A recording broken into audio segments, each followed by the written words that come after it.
we've got everybody that wanted to speak, so the superintendent's designated speaker will speak at this time.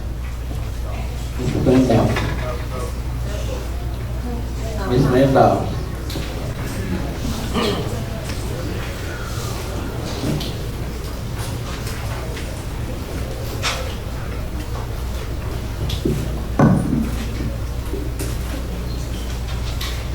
Good evening, and I hope you can hear me, that I talk loudly. If you happen not to know who I am, my name's Lynn Doss. I'm an attorney here in Fannin County. I am a lifelong resident. I am a 7th generation Fannin County. I also have the privilege tonight to be the representative or the spokesperson for our Fannin County Board of Education.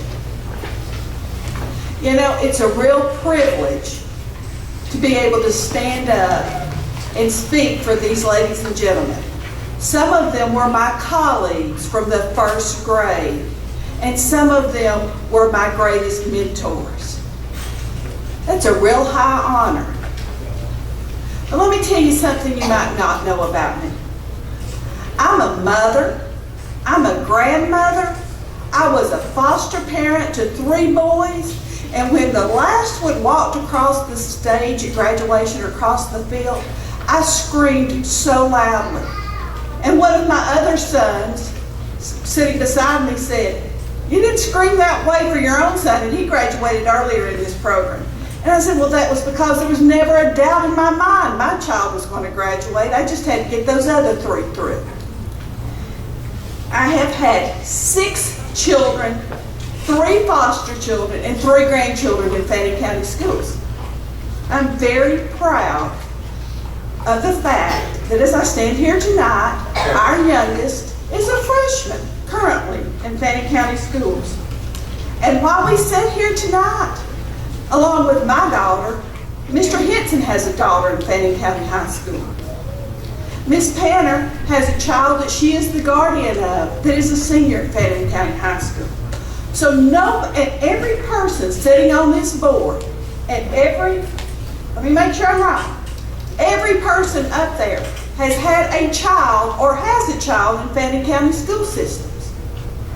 Why on earth would this board ever try to impose on any of us that which they would not want for their own children? So there has been a lot of misinformation, and it's my privilege here to talk about some of it. But I also want to tell you one other thing. I was blessed to be raised in McCaysville, Georgia, and to go to church at First Baptist Church, McCaysville, where Reverend Matthew McDaniel is pastor today. So I had a great Christian upbringing. And I stand here today sharing the faith. We may not all believe exactly the same, but I'm pretty sure that the vast majority of us come from the same principles. And I also want to comment on something that was said that wasn't even in my notes until just a minute ago. There hasn't been a teacher, an administrator, a staff member, a bus driver, or a resource officer who has had their job threatened over this issue. In fact, I called my dear friend Anthony Walden this afternoon, and I said to him, I am hoping that you are like Mark Twain and the rumors of your demise are greatly exaggerated. And Anthony started laughing. I've known Anthony since he was 16 years old. And if you walked over by my colleague and my classmate Asa Dockery and picked up my cell phone and you tapped the button for Anthony Walden's phone, you would see a picture of my now 15-year-old daughter being hugged by Anthony when he was the DARES officer up at Blue Ridge Elementary School. Our teachers, our staff, our administrators, our resource officers, regardless of their personal beliefs, care about our children. Now, I'm going to tell you, come June 1st, I will have been an attorney 28 years. I own stock in Miss Clara. There is seldom a time when there are more people who have something in common on opposite sides of the issue than there is here tonight. We all want what is best for all of our children, regardless of their sexual orientation. As we stand here tonight, I've heard people say, don't vote on this. You've had secret meetings. You've changed policies. We do not have a unisex bathroom policy in Fannin County. There is not one proposed. I can't say that there never will be, but we'll circle back to that in a minute. But right now, there is nothing for this board to vote on. I am so appreciative that you're all here tonight. The tragedy is that most of you've never been to a board meeting before. Because if you had, you would know that it is the long-standing policy of Fannin County Board of Education for any time a policy to be implemented, it is brought to the board, it is then laid on the table, it is put on the website, it is out there for everybody to know about, and they come back a month later and vote on it. So, why we're here tonight. I have had numerous people call me, send me messages, either Facebook, Twitter, whatever. And they have said, point me to the law that says we have to do this. And if it were just that simple, none of us would be here tonight, but it's not. There are two laws that have a direct impact on what we're discussing. The first one is the Federal Civil Rights Act of 1964, and more specifically, Title IX of the Educational Amendments of 1972, which is found in the U.S. Code 20-1681. And that was signed into law on June 23rd, 1972. And it says, or it is, a comprehensive federal law that prohibits discrimination on the basis of sex in any federally funded education program or activity. Now the problem is this, and several of you have done your homework and you're to be commended, because you're right, there is no statute, there is no court ruling that says that a definition of sex includes anything other than the traditional man and woman, male and female, as we know. But there is something that is called executive order. And when I say administration, please understand, I am not talking about your Fannin County Board of Education administration. I'm not even talking about the state of Georgia administration. But the current federal administration, as directed and guided by President Barack Obama, has authorized, I'm not up here speaking about a campaign, has authorized the Federal Department of Education to issue a legislative ruling, also called an executive order, which has the effect of law. I don't like it. I practice law for a living. I like knowing what the rules are. At least then I know how to advise my client. But when the rules are being changed daily in Washington, it's a little hard to know what we're supposed to do. The legislative ruling has redefined sex in Title IX to include gender identity, which, despite originating in a non-binding guidance document and being adopted without the input from any one of us, has a mandated procedure that is being enforced against some of our schools across the country. And folks, since we've been here tonight, I've got a text message or an email, more particularly, we may be targeted next. And while it is my legal opinion that the executive order that has been signed by Barack Obama is grossly overreaching, earlier this week, the same federal administration and the Department of Justice said that we are to no longer call felons felons, and that someone that has committed what you and I would call the act of rape is not to be called a rapist but is more correctly to be called a person who committed a crime against another of non-consensual sex. That's what you're dealing with. That's what we're dealing with. In my world, words have meaning. I was privileged to go to school here and to have Sandra Messier as my high school English teacher. My daughter is privileged to go here and have Sarah Welch as her teacher. We were both taught that words have meaning. And if you don't know the meaning of the word, look it up in a dictionary, which is what one of you brought out earlier. However, the current federal administration is assigning meaning to words and laws in a manner that has previously never been the case.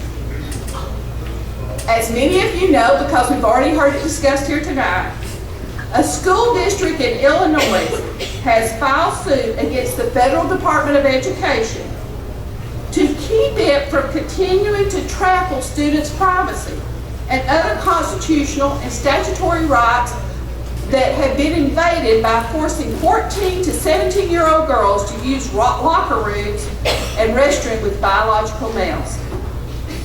That case was filed last week, May the 4th. Earlier this week, the state of North Carolina filed suit to enjoin the federal government from taking federal dollars for not adhering to the Obama administration's determination that a transgender person is a protected class. And in turn, the federal government sued them. Now, those cases are brand new. So hold on to that for just a minute. This is not about money.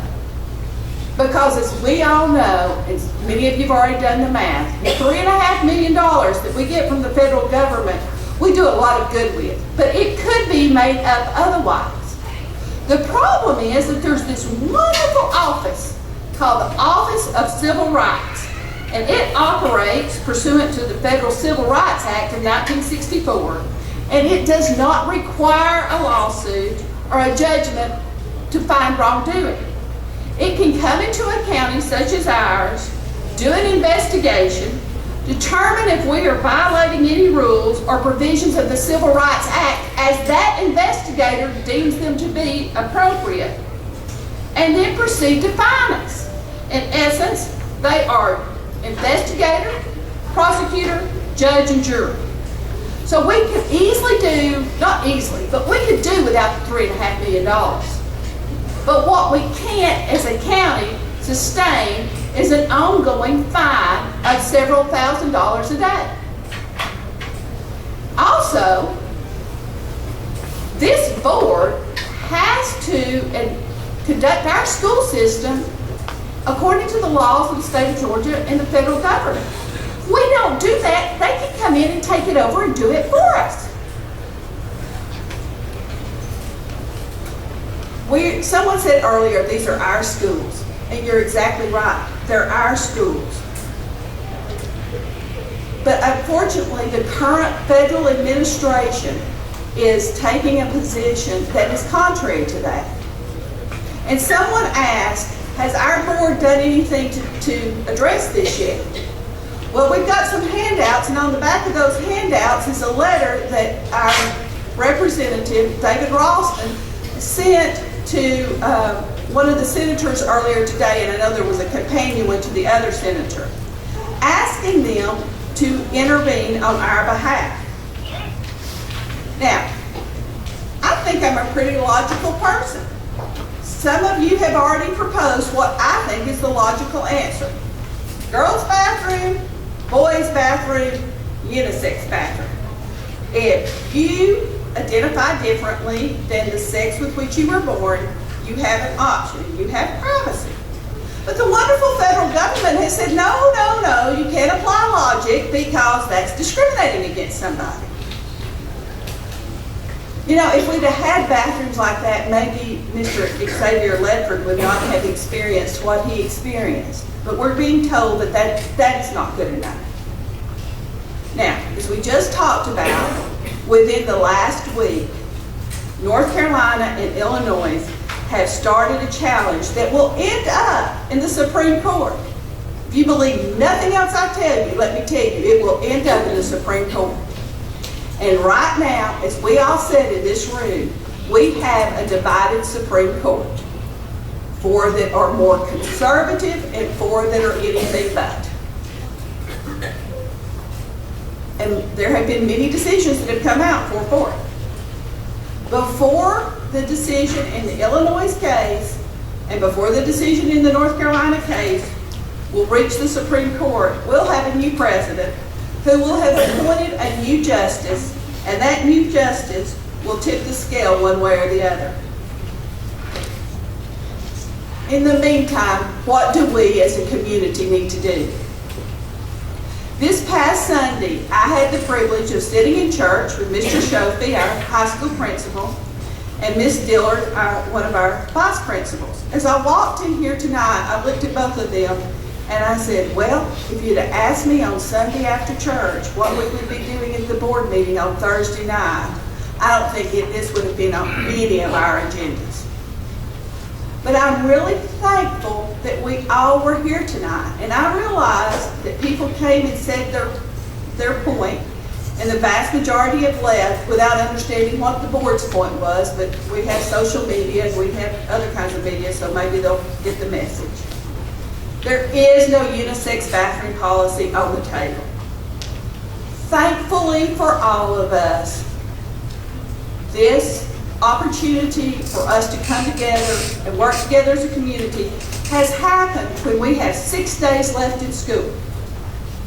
We're going to do the exact same thing that we have done all year long. My daughter has not gone into a bathroom and encountered a guy. She's not gone into a locker room and encountered a guy. And I don't think that any of us that we've talked tonight, we're talking about what we don't want to happen, because that's not happened. We're not changing we're not changing what has happened. There is no bathroom policy other than what you and I know is a traditional girls in the girls' bathroom, boys in the boys' bathroom. We are fortunate that we have teachers, administrators, staffs, and resource officers that care about all of our children, and they go the extra mile. If you don't believe that, find any teacher in Ingalls, Food Line, wherever, and ask them, just this past month, did you spend any of your own dollars to make sure that a child had food, that a child had a piece of paper or pencil, that a child on a field trip got to participate just like everybody else? You won't find a one that hasn't. We've got 6 days left. If necessary, we'll have hall monitors, bus monitors, and bathroom monitors. Now, somebody said that under the American, just have a separate bathroom, label it.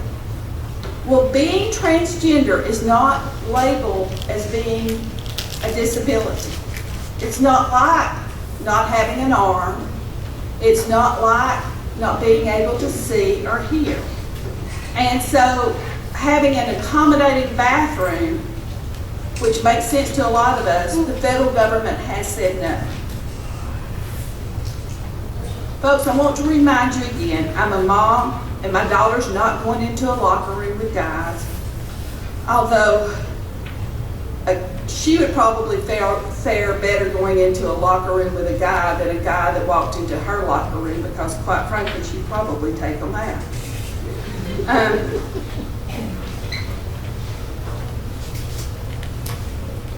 There are some things we can do. There's some things we can do right now.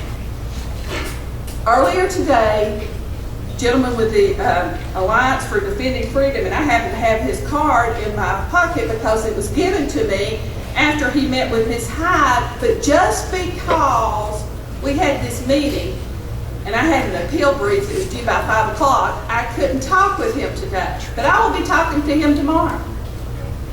But you're here because you care. All of you had something else better to do tonight. Or something else you could have done. You did the best thing that you needed to do. So, let me tell you what. Our board, you ask them to be, they're being proactive. This meeting is normally held down at the little building on the end of the bottom of the steps, and there's about 14 of us there. We can accommodate everybody that shows up every month. This issue involved a lot of us, and there were a lot of you that gave up other things to come tonight. Matthew McDaniel gave up being with his children tonight at an activity because I called him and I said, I need you to come. I've relied upon you and I've relied upon that church and I need you to come. Sit over there with Asa and I said, you better be praying for me because I got to get this right. Be proactive. We all have 2 United States senators. Their names are David Perdue and Johnny Isakson. I have already put their addresses on my Facebook page. We've got them here for you. Find them. Call them. We have a U.S. House representative. His name is Doug Collins. Emails on my Facebook. Phone numbers on my Facebook. Somebody said, Mr. Cole, I'm a real good Googler. Google it. Our state is already getting involved. Mr. Ralston is taking a proactive stand. Call Governor Dill's office. Email Governor Dill's office. Call Sam Owen's office. I said his name wrong. Our Attorney General. Let your voice be known. Because the only way that this can stop for all of us in the short run is for there to be pressure on the federal administration to stop using executive orders to take away our fundamental rights. Yeah, we all have questions and the answers are evolving. But there's been no action taken by this board, and there will be no action taken by this board without all of your knowledge. The school board meetings are always open to the public. There have been people that stood up here tonight that have clearly said, I work for the school system. They know exactly what's going on. We don't have a unisex policy. We don't have a unisex bathroom. We have students who are transgender. And I can literally say that to you tonight because we had one stand up here and say that. Federal law says I can't tell you that we have a child with green eyes, blue hair, black, white, Muslim, Hindu. Those are privacy issues related to that child. And so had this young, Xavier Ledford had not stood up and said something, I wouldn't have even acknowledged that we had a transgender child because it's not my right to invade his privacy. But I understand your concerns. This board understands your concerns because we too have children in the same situation. We're going to be working on a solution, but you can help us. You can help us. You came here because you wanted to help. Contact your senators. Contact your federal congressman. Contact your governor. Contact your state senator. I did not mean to leave out Steve Gooch. We have another person. Contact Steve Gooch. Contact Speaker Ralston. And let them know what you think needs to be done.